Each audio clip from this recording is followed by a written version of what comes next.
Greetings to everyone. Section D की तरफ बढ़ते हैं। 31 तक हमने क्वेश्चन कर लिए थे। सेक्शन डी कहता है 32 question, to tangents T P and T Q. हमें दो टेंजेंट्स दे गए हैं T P and T Q, और यहाँ से आपको एक बात पता होगी कि किसी एक एक्सटर्नल पॉइंट से ड्रॉ किए गए दोनों टेंजेंट्स की लेंथ जो है सेम होती है। It means T P is equals to T Q.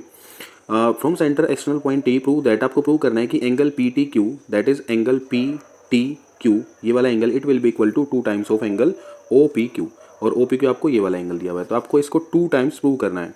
तो यहाँ पे देखेंगे क्या होता है। देखो एक बात हमें पता है कि जो रेडियस होती है, यहाँ पर ओ पी रेडियस है, रेडियस और टेंजेंट के बीच में जो एंगल होता है वो होता है 90 डिग्री। तो अगर आप ध्यान से देखेंगे कि जो टी पी एक टेंजेंट है, ओ पी एक रेडियस है, तो मैं यहाँ से कह सकता हूँ कि ये वाला एंगल पूरा 90 डिग्री होगा, यानी कि angle T P O 90 degree होगा। Angle T P O 90 degree. देखो ये तो बात हुई कि मुझे क्या क्या पता है सर्कल के बारे में, टेंजेंट के बारे में, मैंने वो इन्फॉर्मेशन निकाल ली। अब आते हैं कि हमें प्रूव क्या करना है। हमें प्रूव करना है कि P T Q angle, P T Q मान लो मैं इसको थीटा मान लेता हूँ, पी टी क्यू को आपको प्रूव करना है कि ये जो थीटा है it will be equals to 2 times of O P Q, यानी कि ये जो ओ पी क्यू है ये बेसिकली आपको थीटा बाई 2 प्रूव करना है। ठीक है, अभी देखो क्या करेंगे, क्योंकि दोनों टेंजेंट्स इक्वल होते हैं, T P is equals to T Q. तो अगर मैं ट्रायंगल की बात करूँ, ट्रायंगल टी पी क्यू, तो टी पी क्यू एक आइसोसेलेस ट्रायंगल होगा जिसमें T P equals to T Q होगा, और T P equals to T Q होने पे कोरस्पॉन्डिंग एंगल्स, यानी कि angles opposite to the equal sides are always equal. तो यहाँ पर लिखेंगे जो मेरे पास ट्रायंगल है टी पी क्यू, इसके अंदर मुझे मिलेगा angle T P Q will be equals to angle T Q P. Clear है यहाँ तक। उसके बाद बात कर लेते हैं कि तीनों एंगल का सम 180 होता है, यानी कि एंगल सम प्रॉपर्टी मेरे पास क्या होती है कि तीनों एंगल्स का सम 180। अगर मैं एंगल टी पी क्यू निकालता हूँ, अगर मैं एंगल टी पी क्यू निकालता हूँ, तो देखो वो किसके इक्वल होगा, टोटल सम 180 उसमें से थीटा माइनस कर दो। देखो टोटल सम 180 उसमें से थीटा माइनस कर दिया, तो बचे मेरे पास ये दो एंगल टी पी क्यू और टी क्यू पी, यानी कि 180 माइनस थीटा है जो है इन दोनों का सम है। लेकिन अगर मैं इसका हाफ कर देता हूँ, तो हाफ करने पे मुझे ये टी पी क्यू एंगल या टी क्यू पी एंगल मिल जाएगा, क्योंकि दोनों इक्वल है, तो दोनों ही या तो टी पी क्यू या T Q P 1/2 of 180 minus theta हो जाएगा। तो चलो अभी इसको कैंसिल कर देते हैं, ये बनेगा 180 को 2 से काटेंगे तो 90 और माइनस में थीटा बाई 2। क्लियर है, यहाँ तक कंसेप्ट समझ आया। मैंने क्या किया कि टी पी क्यू की वैल्यू निकाल ली।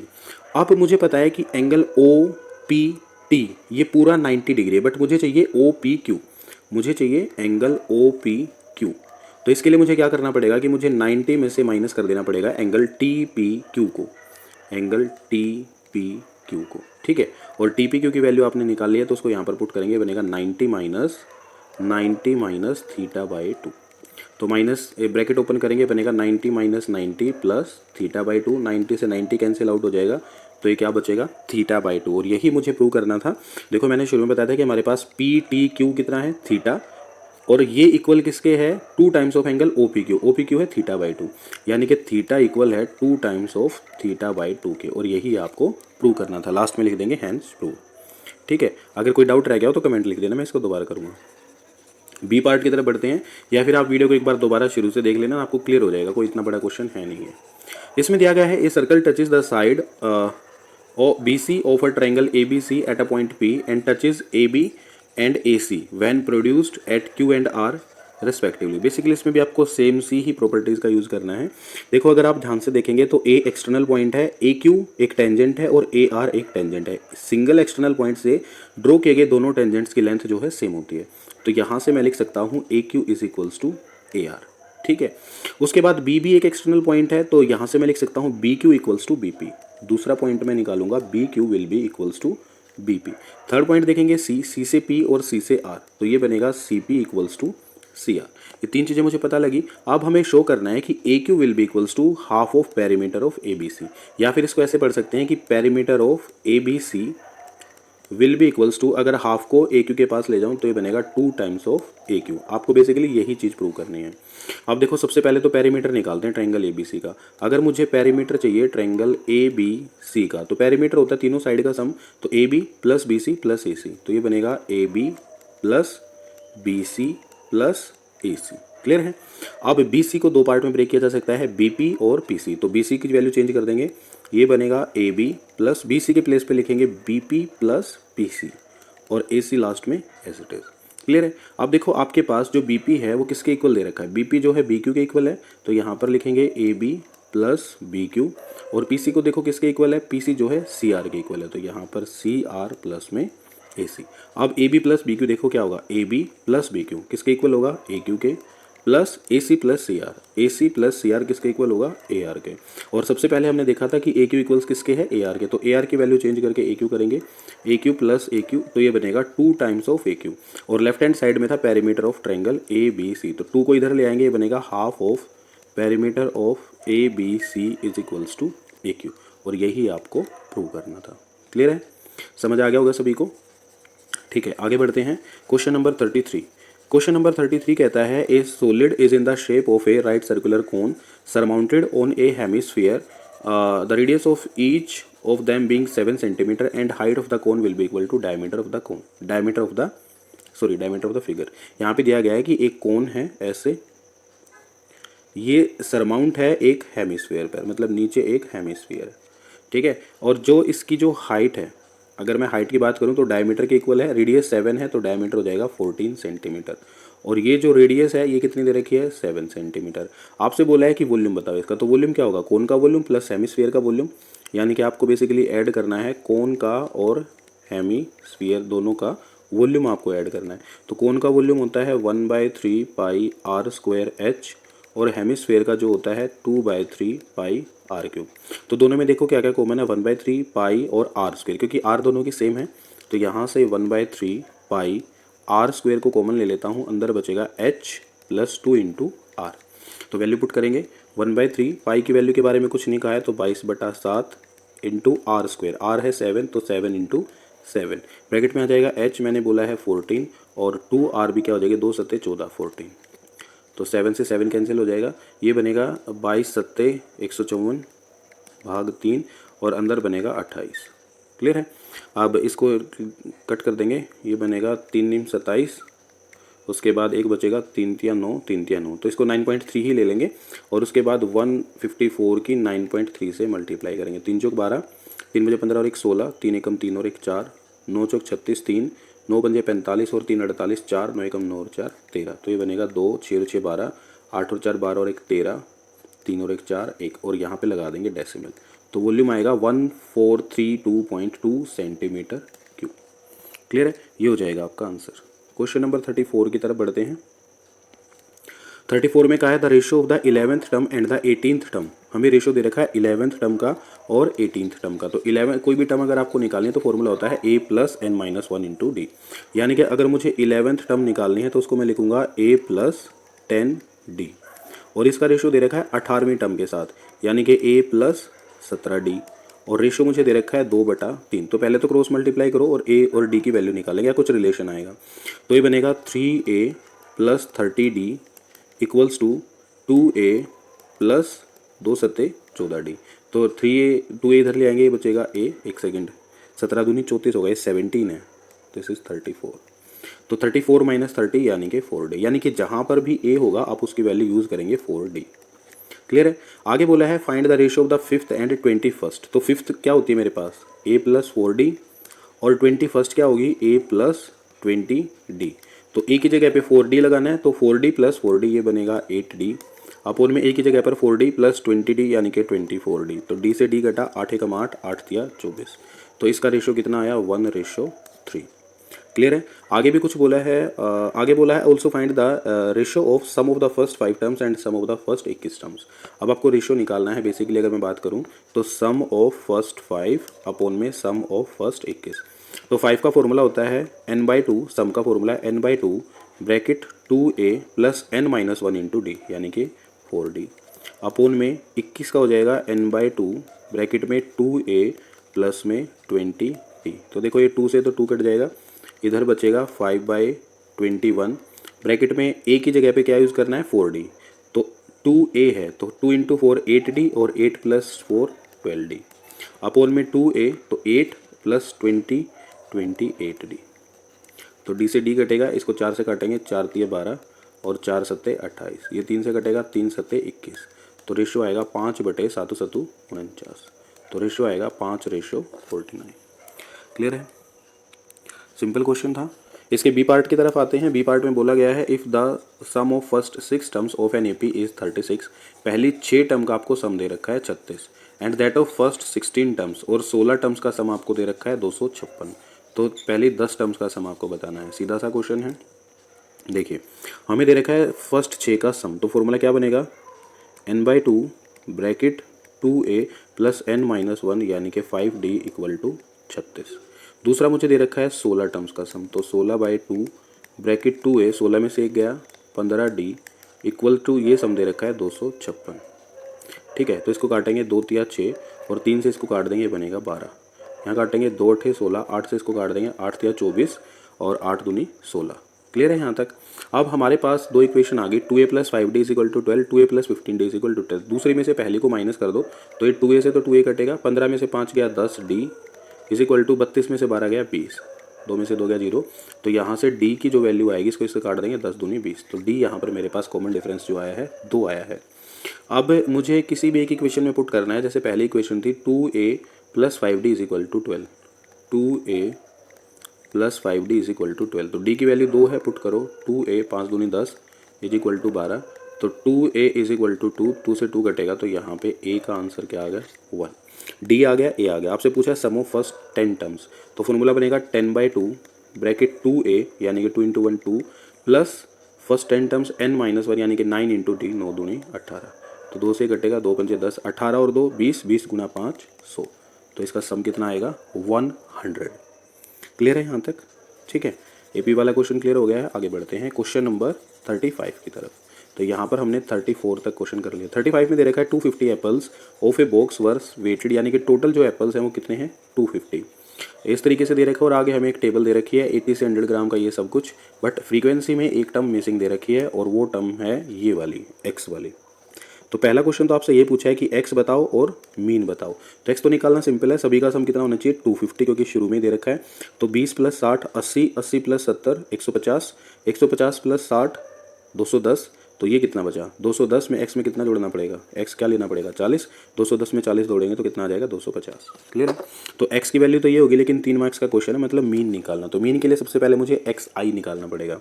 तो xi कैसे निकालेंगे, देखो xi होगा दोनों का सम डिवाइडेड बाई 2। 80 प्लस 100 180, और 180 का आधा होता है 90। 100 प्लस 120 220, 220 का आधा 110। बेसिकली 20-20 का गैप आएगा। 120 140 360 का आधा 130। तो 90 20 110, 110 20 130, 130 और 20 150, 150 और 20 170। तो आपके पास 5 ही टर्म है, 1 2 3 4 5।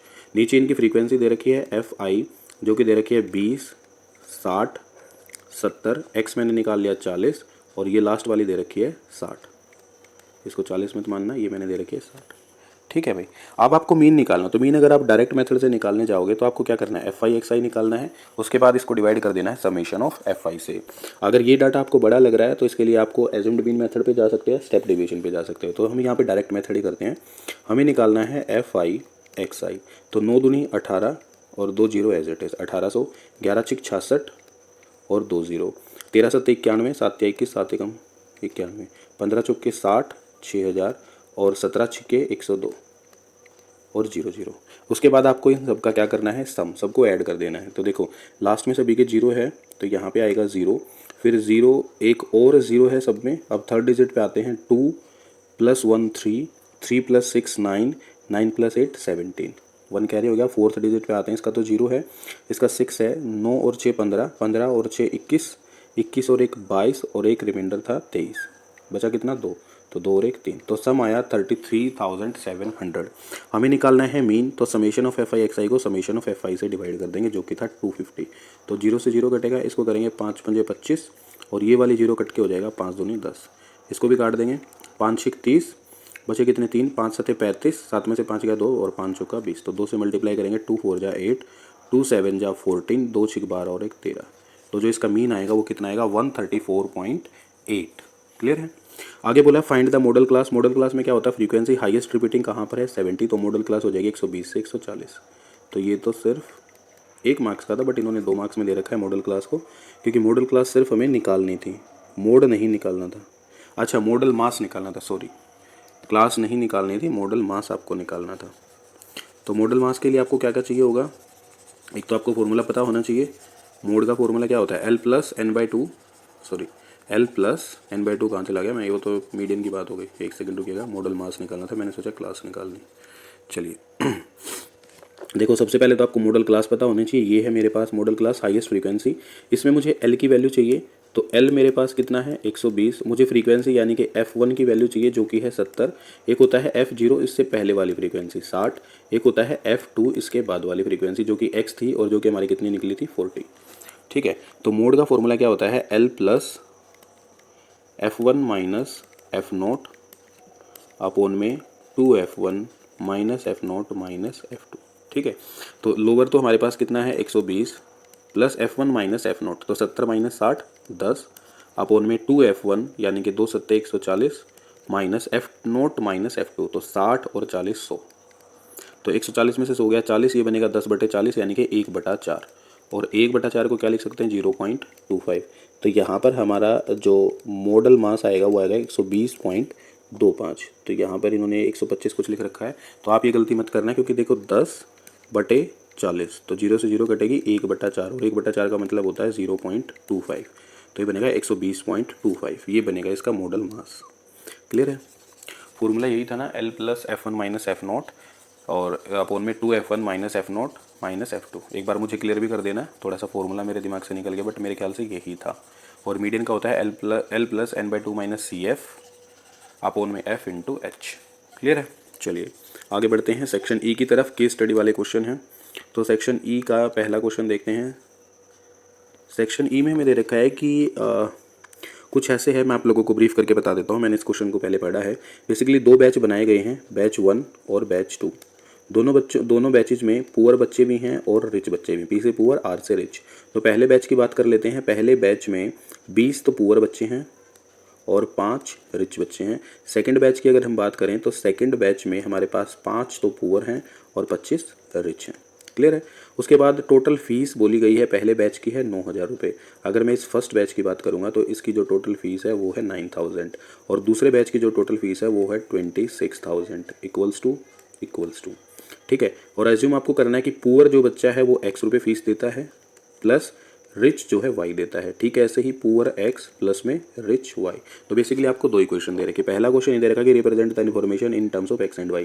तो पहले पार्ट का तो आंसर ये हो गया 20x plus 5y is equal to 9,000, 5x plus 20y is equal to 2600। ठीक है, तो पहला तो ये गया। दूसरे में बोला find the monthly fee paid by the poor. Poor बच्चा कितनी फीस देता है वो आपको निकालना है। तो पहले तो इक्वेशंस को यहीं सिंप्लीफाई कर लेते हैं। देखो अगर मैं इस पहली इक्वेशन को 5 से काटूंगा तो ये बनेगा 5 4 जा 20 प्लस 5 से 5 कटेगा y, और इसको 5 से काटेंगे तो 18 पंजे 90 और 0 0। ठीक है, दूसरी इक्वेशन को काटेंगे तो x प्लस में 5 पंजे 25y इक्वल्स टू 5 से इसको काटेंगे 5 पंजे 25 और 5 दूनी 10 0। ठीक है, कुछ ऐसा होगा। ये 26,000 था तो एक और 0 आएगी तो यहाँ पर 5200 हो जाएगा। क्लियर है भाई, अब आपको इसको सोल्व करना है। तो x को अगर मुझे किसी भी एक वेरिएबल को इक्वल कर लेते हैं तो यहाँ से मैं x को इक्वल कर लेता हूँ। यहाँ पे 4x है, यहाँ पे x है, तो इसी को कन्वर्ट करके 4 से मल्टीप्लाई कर लेते हैं। 4x प्लस में 4 5 जा 20y, और ये बनेगा 4 दूनी 8 4 पंजे 20 और 2 0 एज इट इज़। अब इसमें से ऊपर वाली इक्वेशन माइनस कर देंगे, 4x plus Y is equals to 1800।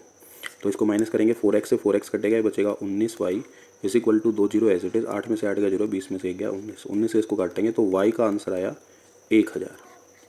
ठीक है, हमें पुअर की निकालनी थी, पुअर के पास है x, तो x की वैल्यू इसी से निकाल लेंगे। x will be equal to 5200 minus 5y यानी कि 5 गुना 1000, 5000, तो x का आंसर कितना है 200 रुपये। और x कौन फीस पे करता है, पुअर, तो पुअर ने कितनी फीस पे की 200 रुपये। इसका और वाला क्वेश्चन है find the difference in the monthly fees paid by poor and rich. तो देखो भाई, रिच पे करता है 1000, पुअर पे करता है 200, तो दोनों का डिफरेंस पूछा है, तो 1000 माइनस 200 यानी कि डिफरेंस आएगा 800 रुपये। थर्ड पार्ट में कहता है इफ़ देर आर 10 पुअर, तो 10 पुअर होंगे, 10 पे करता है 200 रुपये प्लस 20 रिच, तो रिच पे करता है 1000 रुपये। In batch 2 what is the total monthly collection of fees from batch 2। इसने बोला है कि अगर इतने बच्चे हो जाएं तो हो जाएगी 200 प्लस 20 गुना 1000 20,000, तो ये बनेगा 20,200 रुपये उसकी मंथली हो जाएगी। ठीक है, ठीक है, यही आपको बताना था। आगे बढ़ते हैं 37 की तरफ। तो 37 क्वेश्चन कहता है, ये सारा सब कुछ हमें डायग्राम से ही पता चल जाएगा, इतना सब कुछ पढ़ने की ज़रूरत नहीं है, ये सब टाइम वेस्ट है। ये मुझे डायग्राम दे रखा है, ये सारी चीज़ें। पहला क्वेश्चन पढ़ते हैं, find the length of wire from point O to the top of the section B. Basically आपको ओ बी निकालना है पहले पार्ट में। तो इस वाले ट्रायंगल को अगर ध्यान से देखूँ, ये है P point, O P B एक राइट एंगल ट्रायंगल है और इसका जो एंगल दे रखा है वो 30 दे रखा है। तो अगर मैं यहाँ पर 10 30 की वैल्यू निकालूँ तो 10 30 होता है परपेंडिकुलर बाय बेस। परपेंडिकुलर है बी पी या पी बी, अपोन में बेस मुझे दे रखा है ओ पी, और 10 30 की वैल्यू होती है 1/√3। तो पी बी अपोन में, बेसिकली एक सेकंड रुकेंगे, यहाँ पे हमें 10 नहीं निकालना, हमें तो क्या निकालना है, ओ बी निकालना है। तो ओ बी यहाँ पर किससे आएगा, कोस से, क्योंकि कोस होता है बेस अपॉन हाइपोटेनस। सॉरी, इसको हटा देते हैं, लेकिन इसका बाद में यूज़ होगा तो इसको निकाल ही लेते हैं। चलो इसको निकाल ही लेते हैं। तो ओ पी की वैल्यू कितनी दे रखी है, 36। तो यहाँ से पी बी आप निकाल लेंगे, P B is equal to 36/√3। तो इसको रैशनलाइज करना पड़ेगा, √3/√3, ये 3 बन जाएगा, 3 से इसको काटेंगे 12। तो यहाँ से पी बी की वैल्यू आई 12√3। इसको मैंने निकाल लिया, हालांकि इसका यूज़ नहीं है।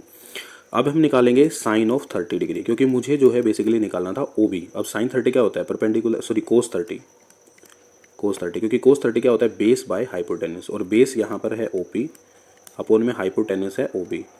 तो कोस 30 की वैल्यू क्या होती है, जो साइन 60 की वैल्यू होती है, यानी कि √3/2, और ओ पी है 36 और ओ बी आपको निकालना है। क्लियर है।